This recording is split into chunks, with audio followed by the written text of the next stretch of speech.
Дорогие мои зрители, здравствуйте! С вами программа «Школа бизнеса», я ее автор и ведущая Рузана Рутюнян. «Школа бизнеса» – это телевизионный проект детской бизнес-школы, Wave, директором которой я являюсь. И миссия нашей программы – это знакомство вас, дорогие друзья, со спикерами, с лекторами, с профессорами, с топ-спикерами, с экспертами, с бизнесом, для того, чтобы вы понимали, кто работает и как читают у нас в школе. И один из гостей сегодня, наш гость сегодня, это профессор, последователь великого Ли Куан Ю, профессор мистер Гари Лит. Hello, Mr. Гари. Hello. We appreciate your time and your possibility to have in our program. You're welcome. Thank you for inviting me. Yes. И в первую очередь я бы хотела, чтобы мы посмотрели 2-3-минутный ролик о Сингапуре. Пожалуйста.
So, Yes.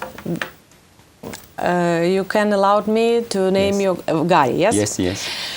Garri, we lots of time in our lectures and Yes. in universities and in Right. school, we talk about the reforms Yes. reforms of great Li Kuan Yu, and I would like you to start communication, to start speaking about these reforms. You're welcome, please. Okay. To talk about Singapore, Yes, really is the story of Li Kuan Yu, because Li Kuan Yu was instrumental in transforming the tiny island city-state from a third world to the first world in just one generation.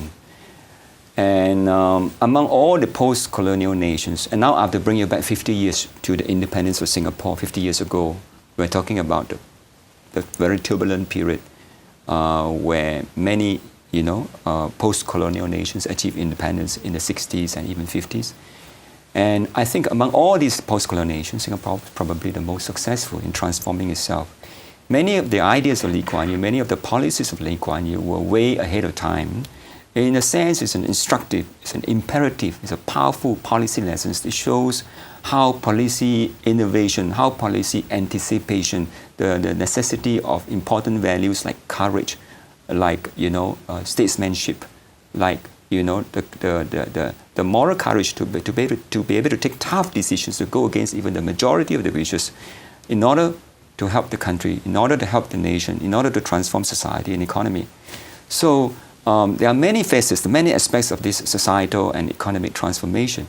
Okay, globalization, for example, is one of them. Yes. I know there are many aspects, so maybe allow me to start with globalization, right? Yes, you're welcome. Yes. Now, Singapore is probably the first country to push for globalization purposefully, deliberately, and wholeheartedly, in a way which is far more deliberate and coordinated and single-minded than many other nations. Singapore is probably the first country to push for globalization even before globalization became popular, became widely accepted. I'm talking about 50 years ago, a very different world, Why is it so? Singapore did it to embark on globalization, not just for the sake of economic growth, but more also for national survival, because of the fact that Singapore was separated from Malaysia. It lost its big hinterland domestic market. It was a small market of 4 or 5 million. You have to depend on the world. So instead of focusing on import substitution, which what most post-colonial countries in Asia and Africa were doing at that time, 50 years ago again, you have to look at the historical context. Now, Singapore has one of the most open economy, most global economy, most globalized economy. This shows the success of Singapore's policy. Yes, we are interested in steps. Yes. What should we do to be the same in maybe 20 years? Right. In future. Yes, I agree with you. There are many, many steps which are important, and you, again, as I've said, it's not just one-dimensional, not just one aspect. You have to look at multi-dimensional, multi-aspect, multifaceted.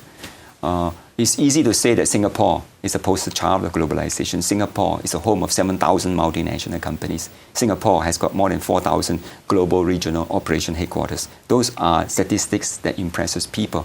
So you're right to say that what are the steps that are necessary to bring Singapore from third world to first world? What are the policy lessons that are applicable, transferable, and even acceptable to Ukraine? What might be policy lessons critical and relevant to Ukraine? So I agree, that's a very good question. That's right. I think one of the first things to look at is education.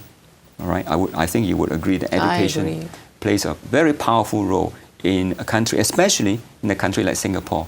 Because remember in the lecture I said Singapore is not like Ukraine. You're lucky in Ukraine, you have big Kaparti mountain, beautiful Dnipro river, beautiful Black Sea out the window here, Yes. in Odessa. But Singapore, we have no big mountain. We have no big river. We have no big, beautiful Odessa, Black Sea. So what happened is that we have the only resource, because our country is so small, we need to even buy water. So the only resource is human resource. And therefore, Singapore need to maximize. In other words, Singapore emphasized a lot on the development, on the education of its people. And I'm glad to say today, Singapore schools are ranked among the very, very top in the world, both by international comparison ranking tests like TIMSS, TIMSS, as well as PISA, or the PISA. And Singapore universities are ranked among 12 in the world. So it is, in a way, a demonstration and also illustration of the success of the kind of long-term planning, education strategy and policy of Singapore. Your lecture in Odessa Business School today morning was not like a lecture. It was like a game with the students. It's an interactive lecture. May you speak about the forms of education in Singapore? What do you use? Which forms do you use for students to be on the wave of educational level? Yes. The approach that I use in my lecture this morning is highly interactive. You are right to say it's some sort of game. I would like to involve and engage my audience, and I don't care whether the audience is 10-year-old, 20-year-old, or 50, or even 70 years old. I think once the student, regardless of the age and background, once the student is engaged, right, the mind is engaged. You have to engage the mind, the heart, and the whole body is engaged. So it is a whole body process of learning. It is experiential.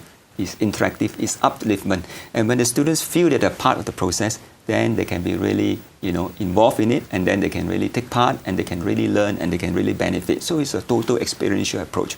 And when I draw them in, I bring them back to history to see how the world was like 50 years ago, for example, how the world will be like in the future. What are the factors that are relevant? What are forces of globalization that impact on their life? I even show them the picture of McDonald's and compared to, say, local Ukrainian food. I show them pictures of LV, Louis Vuitton, and how shopping behavior impact on the local economy and on their own personal consumer behavior. So these are examples of how globalization forces, very disparate, coming from different angles, from different places, they all impact on the person, on the society, and on the economy. Уважаемые зрители, мы с удовольствием поделимся с вами презентацией. Если она вам нужна, пишите, я вам обязательно отправлю тот материал, который сегодня был на лекции господина Гари. Гари, and do you use these methods in Singapore in your lectures? In my lecture, yes. Of course, different lecturers, they may wish to use different methods, but I think we believe in using integrated approach, even in the classrooms, even in Singapore. Let me share with you, for example. We are going also into a very digitalized form of delivery in the classroom. As you know, ICT, information communication technology, using computers and so on. There's a powerful way of delivering the lessons. So all our teachers are encouraged to use that. And this comes as part of what we call the Thinking Schools Learning Nation policy implemented back in 1997. And Singapore was probably the earliest nation, one of the very first nations to foresee the powerful trends driving educational scene in the world. And that's why even back in the 90s, we launched this Thinking Schools Learning Nation, which stressed on 3 pillars. The first one of which is creative thinking. Secondly, ICT, which is making use of IT technology. And thirdly, national education. And so all our schools, regardless of whether you are in the heart of Singapore or you're in a far-flung island, whether it's in the rich man district or poor man district, all the schools in Singapore are well equipped with ICT equipment that will have a computer, that will have a projector, that will have an OHP, and they will have instant access to the broadband. And the broadband in Singapore is probably the fastest in the world, even faster than Japan. Gary, you took part in different speeches and lectures in Odessa and obviously in my Odessa Business School. Are you in general satisfied with the level of our students, of their knowledges? Yes. During this morning lecture, I'm very impressed by your students. They are very keen to learn. They have a serious desire to upgrade themselves, to learn, the curiosity, the intellectual curiosity for knowledge. And I'm especially impressed by one of your students called David, who is able to pick up from the slides I show on the international comparison test. It shows that he's very sharp. It shows that your students are very keen and very open-minded. It's very good for me to listen to such words and to hear such words. Gary, I am sure that several of our Odessa audience may ask themselves, what are you doing in Odessa and why do you believe in Ukraine? Maybe we can speak about it. Sure. And this is my question too. Why do you believe in us? Well, your president, Poroshenko, visited Singapore at the end December 2014. In fact, I believe that Poroshenko is probably the last president to visit Li Kuan Yu before he passed away just a few months later. And I understand that your country is going through some difficulties and problems at the moment. And I hope and pray in my heart, that your country will be overcome your problems very soon and will go on to have a brighter and better future. As I've said, your country has got big, beautiful Kapati Mountain and long, beautiful Dnipro River. Your country has the resources. Your country has the potential to be truly great and have a big, bright future one day. I know that Li Kuan Yu was a very strict person. And unfortunately, in Ukraine, for example, I don't see such strict person. I know that he really fought with corruption. Yes. And what was his main thing to fight with corruption? You mean how did he combat corruption? Yes. How did he do it? As I've explained in the lectures before, to fight corruption, you need to have a multifaceted, multidimensional approach. You cannot be just catching people and throwing them in the jail, or in some Arabic countries, you steal with your hand, your left hand, and then they chop your hand, or you kick wrongly with your leg, they chop your leg. Now, this I call the punishment aspect, punitive measures. At the same time, you have to consider other aspects, the systems and processes in society you've got to put in place. You've got to consider also other important aspects like meritocracy, transparency, accessibility, accountability. So it has to be total package and not just one aspect. And Gary, I know that I read lots of Forbes ratings about Singapore, and in foreign trade and investments you have a third position. Right. I'm very interested in such question. Maybe we can speak about the investments and this process in Singapore. Yes, I agree. I think you're asking a very relevant question. The question is a very high priority question, a question that has a serious urgency, especially in the case of Ukraine. First of all, you need for investment to flourish, to attract investment. First of all, you have to ensure political stability in this country. Okay, you need to have the rules and the laws in place to ensure it's a level playing ground, to welcome, to attract investment, because these are foreign investors. Okay, whether they are big multinational companies or small investors, it doesn't matter. They're all looking forward to a rule-based system, to transparency, to clarity, to stability. You're not talking about investment in 1-2 days. You're talking about investment over a long time horizon of 10, 20, 30 years. So these companies or investment may take a long time to even break even. And therefore, by necessity, they need to look at the political stability and the continuity of the policies to ensure that they can get back their investment. So I think that's very important. That's to begin with. And then, of course, in addition to that, you have to look at some of the other supporting factors. Like in the Singapore case, we ensure that there's a tight coupling between education, all right, the manpower supply, and the economy, to ensure that you produce sufficient, well-trained, well-skilled, high-tech, high-skilled labor to drive your industries, to drive your factories, to drive your technology in your economy. Gary, we know that we should build a transparency society, but how can we build this? We always speak about transparency, about laws, about rules. We read a lot. How to implement these reforms? How to build a transparency society? A culture of transparency, as it were. All right. Now, in order to have transparency, again, this involves not just an exercise over 1 or 2 days. All right. This is a long-term process in any societal change or in any societal transformation or generational transformation. You need a long process. It may take 10, 20, or 1 generation, or even 30 over years. But you need to make the first step, and that's important. And you need to have a commitment, all right, to achieve the kind of transparency. And I think, in a way, we are more fortunate today because I give you a very concrete example. Okay, in the case of the internet, the government, or for that matter, society, should utilize the resources available, all right, offered by internet to improve transparency. I'll give you a concrete example.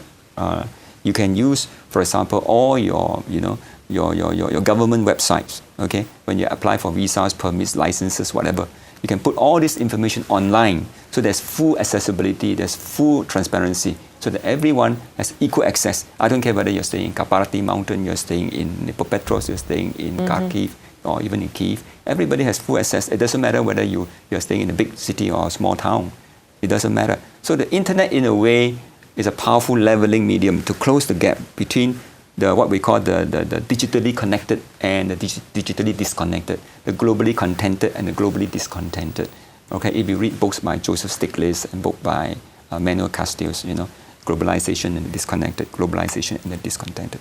So this is an example, a powerful, concrete example where internet, all right, is able to help you to improve substantially on transparency and hence accessibility and hence combat corruption, because there will be less avenue for corruption and people don't need to travel all the way to a place, to the capital city to process all those things. That's clear. Thank you for your Thank you. answer.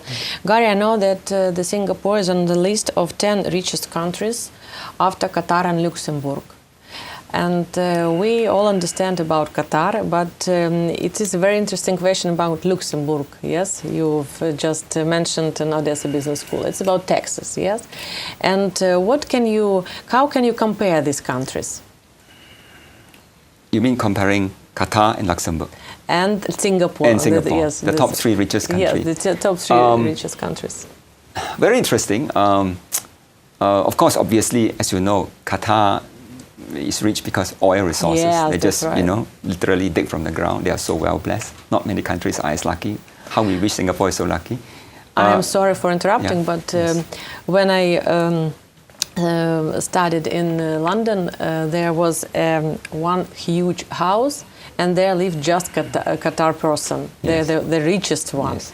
And after it, I wish and I have a dream to go there. Yes. So Yes. sorry for interrupting. Yes, so that's how Qatar become rich, by the oil resources, which is natural resources. They are well blessed by their God, I suppose. That Singapore doesn't have. We don't have any resources at all. You As I just said, import water. even water we have to buy.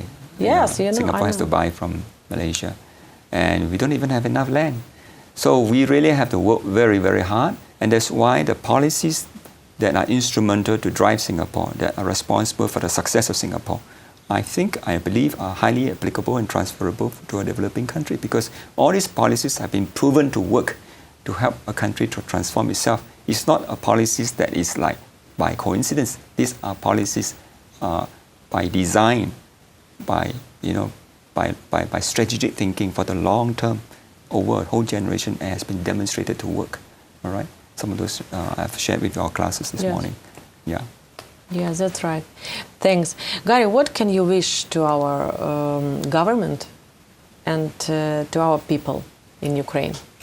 Your wishes. My wish is for the people of Ukraine to perhaps start thinking about some of those policy lessons I've shared, for example, in your class, like emphasis on education and training.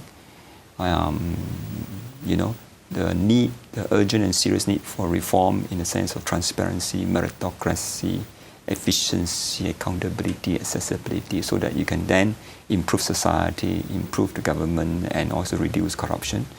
All right, and also one of the good things I see is that there have been some reforms happening. Police is a very good example, where there's increasing public trust and confidence in the police, which is the image of the government. So in that sense, indirectly, it also reflects people's rising confidence in the government. And I hope this means that people will then believe in their own future, will then work towards a better future, not only good for themselves, for society, and for your economy. Yes, and maybe the last question, your mission. What is your mission, like a person? What is in your heart? My mission is to be able to share with as many people as possible around the world, not just in Asia, as I've been doing, but also in Ukraine and other countries in Eastern Europe, so that the people in the East and the West, they can come together as a friend. All right, this is a friendship. So I'm coming here sincerely and humbly to help. I'm not expecting anything in return at all. I'm just coming here to share and help as a friend. And hopefully the people in Ukraine will learn not just from the Western European model, but also the Eastern Asian model. I'm not here to tell you which is better, which is worse. I'm here to share with you openly, humbly, sincerely hopefully you can learn some of the good points from Western Europe and some of the very good points from Eastern Asia, and then you can combine the two together and come up with your own version, which is even better than Western Europe and better than Eastern Asia. And then you can call it the Ukrainian model. And then hopefully Ukraine will flourish, will improve. And then after that, all the people around the world will come and learn from Ukraine. Okay, it's like a dream, but we believe in this dream. I hope so. Gary, thank you for your Thank you. speech. We Thank wish you. you all the best. Thank you. Thank you. Thank you. Thank you. Уважаемые зрители, я вам рекомендую прочитать книжку великого Ли Куан Ю «Из третьего мира в первый». Также я вам рекомендую прочитать необыкновенную книжку «Прощай, империя» Кахи Бендукидзе и, конечно, сегодня современного Леши Кабельцеровича. Пишите нам, обращайтесь, я всегда рада вам помочь. Всего доброго, до свидания.